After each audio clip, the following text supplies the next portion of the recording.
Nashukuru Mungu kwa nafasi nyingine hii ili tuweze kuangalia yale ambayo yatakuwa. Tumeangalia chapter 4 na chapter 5, tumepata setting na background from the perspective of heaven. Tukija chapter 6, sasa tunaingia introduction na summary kwa yale ambayo yatatendeka.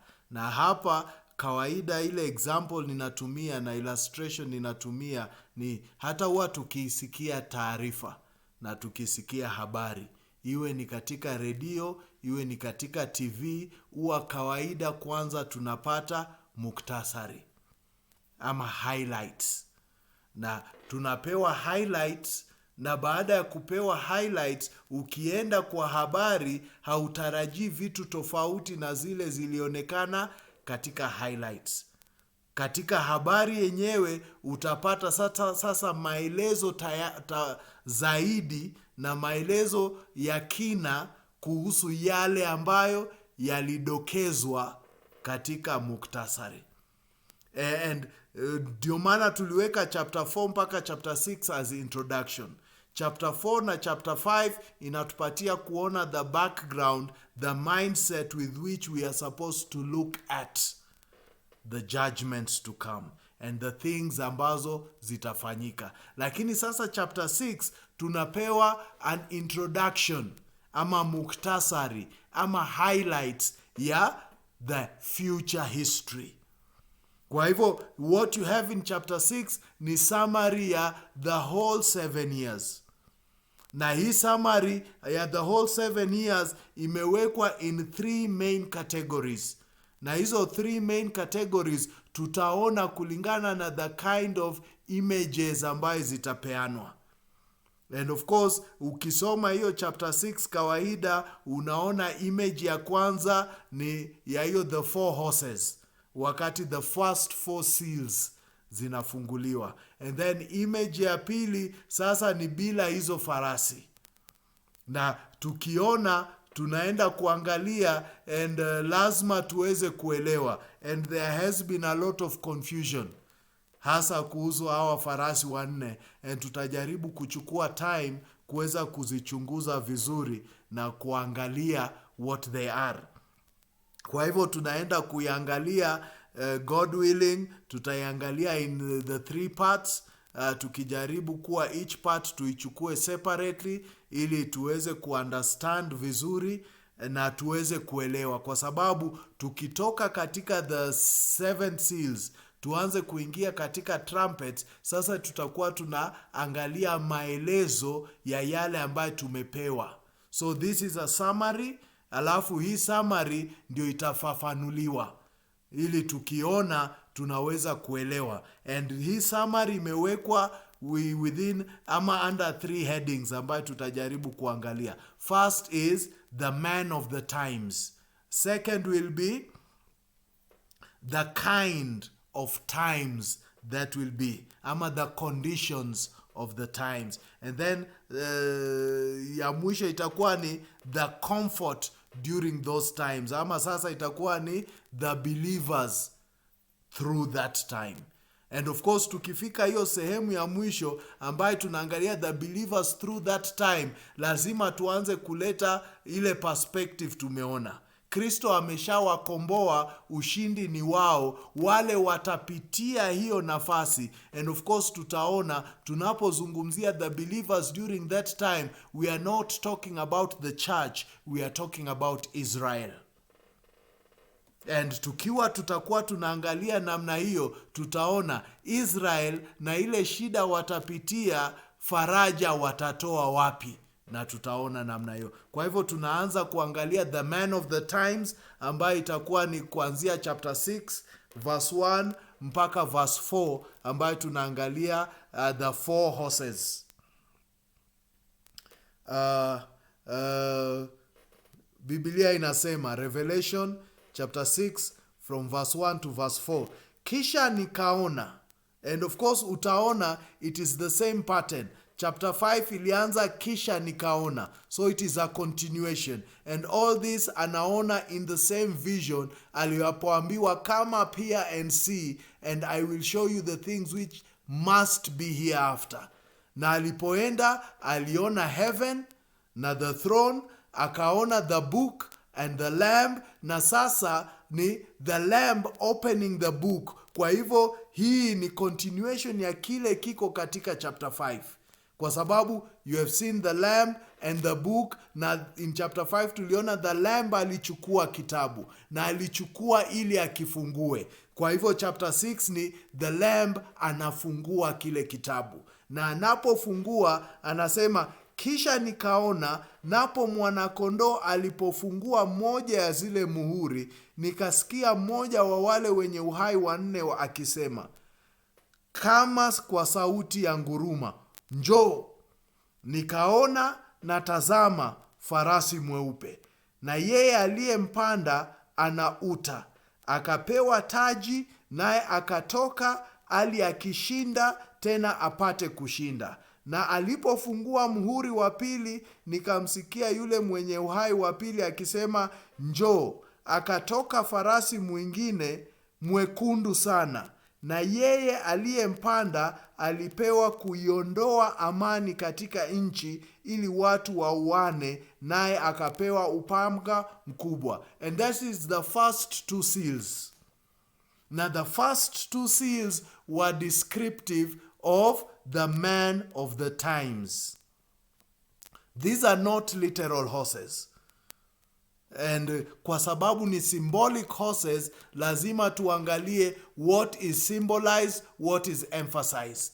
Kwa sababu ukiangalia symbolism, lazima uweze kujua amepeana in story form ili tuelewe, but the emphasis is only the things that have value symbolically.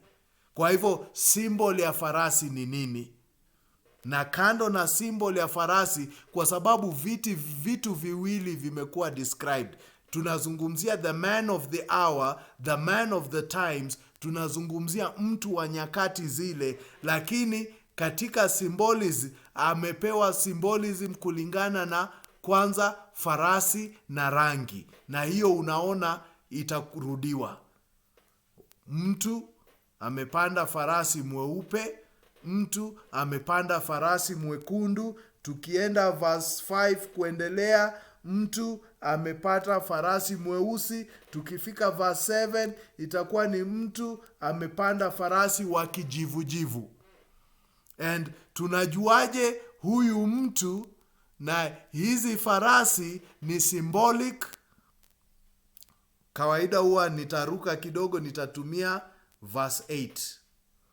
Verse 8 inasema, nikaona na tazama farasi wa kijivujivu, na yeye aliyempanda jina lake ni Mauti, na Kuzimu akafuatana naye. Nao wakapewa mamlaka juu ya robo ya nchi, waue kwa upanga na kwa njaa na kwa tauni na kwa hayawani wa nchi.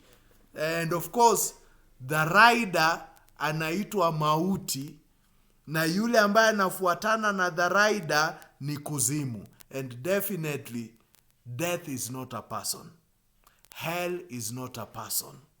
Kwa hivyo haiwezi kuwa symbolic person amepanda literal horse, na hiyo inamaanisha yote sasa itakuwa symbolic. The horse is symbolic and the rider is symbolic. Kwa hivyo verse 1 mpaka verse 4 ina emphasize the rider. And of course tukifika verse 5 mpaka verse 8 ita emphasize the times ama the conditions. Kwa hivyo bado tunaongelea muktasari ya the whole 7-year period, na tunajua huwa ni 7 year kwa sababu tumesikia. Of course tukienda hatua kwa hatua tutafika mahali ambaye sasa tunapewa ni muda kiasi gani, lakini hii muktasari inazungumzia muda wote. Yule atakayetawala muda wote atakuwa namna gani? Zile nyakati ambazo zitakuwa wakati huo wote itakuwa namna gani? Alafu watu wa Mungu watapitaje huo muda wote? Hiyo ndio chapter 6. na yule ambaye anatawala huo muda wote ataonekana kwa picha mbili, kwa sababu tunaona farasi mbili. Kwa hivyo kwanza ataonekana kwa picha ya kwanza na picha ya pili. Picha ya kwanza ni farasi wa kwanza mweupe. Kumbuka symbolic, farasi ana symbolize power and authority, kiasi cha hata ukianza katika Old Testament, mfalme akija na farasi anakuja in all his authority, na anakuja kama yuko tayari kwa vita. If you do not submit, ni vita. Kwa hivyo inazungumzia yule ambaye atatawala wakati ule, na yule ambaye atatawala wakati ule, picha ya kwanza ni nini? Amepanda farasi mweupe ambaye ina symbolize amani. So kwanza ataonekana kama mtu wa amani. Na tunajuaje? Farasi color white. Na pili ana uta, bow, which is a weapon. Lakini ili itumiwe katika vita atahitaji nini? Arrows. Lakini amepewa uta bila mishale. Kwa hivyo definitely hajakuja vita, unless unafikiria atatumia hiyo bow kama kiboko, lakini hiyo haiwezekani. So hajakuja vita. Ndiyo, ni mtu wa vita, lakini farasi ambaye amempanda ni farasi mweupe na hajabeba mishale. Kwa hivyo amekuja kwa njia ya amani. Na unaona akapewa taji, that is mamlaka and authority, the crown, na akatoka akashinda, na alipata kushinda. He conquered by peace and he ruled the whole world. That is the first picture. And katika hiyo period ambayo tunaenda kuangalia, the Antichrist atakuwa kama man of peace, na ata unite the whole world, na ataleta peace. It is talked about in Peter, it is talked about in Thessalonians, na pia itakuwa talked about in the same Revelation. Kwa hivyo the first, he will be presented as a man of peace, coming in peace and taking the world over peacefully in the name of peace and unity. Alafu verse 3, muhuri wa pili ikifunguliwa, the other side of the same person.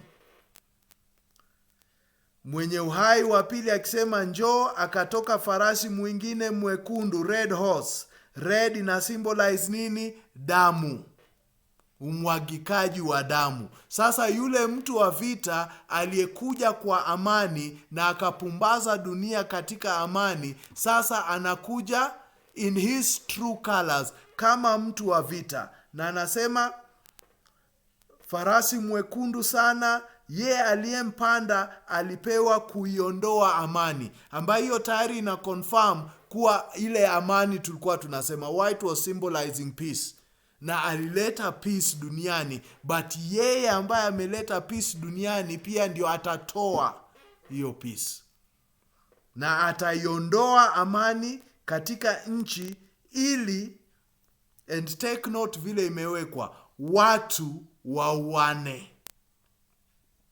Naye akapewa upanga mkubwa. Sasa amekuja kama mtu wa vita, and upanga ni ya bloodshed, na hiyo bloodshed itakuwa watu wanauana. And when we look at the man, tunamuona in his two sides. Lakini tukumbuke ile picha tumeona chapter 4, chapter 5, the sovereignty of God, the power of God, the work of Christ, the redemption of Christ, the glory of God and of Christ. Lazima tuangalie sasa the third aspect, kuwa this person is limited. And what are the limitations? Akiwa mtu wa peace, inasema akapewa taji. It was given to him. Hakuwa na nguvu ya kuchukua, na hana nguvu ya kuchukua, na yule ambaye amempa ndiye anaye mamlaka. Kwa hivyo yule ambaye amempa ndiye atakaye limit everything. So God is still in control. hata wakati Antichrist anaunganisha dunia, hata wakati analeta dunia yote kwa amani chini ya uongozi wake, tusiulize Mungu alikuwa wapi. Kwa nini? Kwa sababu hiyo taji amevaa, amepewa, sio yake. Alafu wakati atakuwa ni mtu wa vita, na sasa ni umwagikaji wa damu na watu wanauana, pia tunasema naye akapewa upanga mkubwa. It is not outside God's control, not beyond God's power, not outside the plan and the will of God. So the man of the times, though a man of peace and a man of war, he is a man limited under the power, the sovereignty and the glory of God. Hatashinda Mungu. Atafanya ndani ya mipaka ambayo Mungu ameweka. Na tutaangalia the second part ambaye Mungu akipenda nafikiri tuiangalie separately in the next program, ikiwa tutaangalia sasa the times using the next two horses. Na Mungu atubariki. Amen.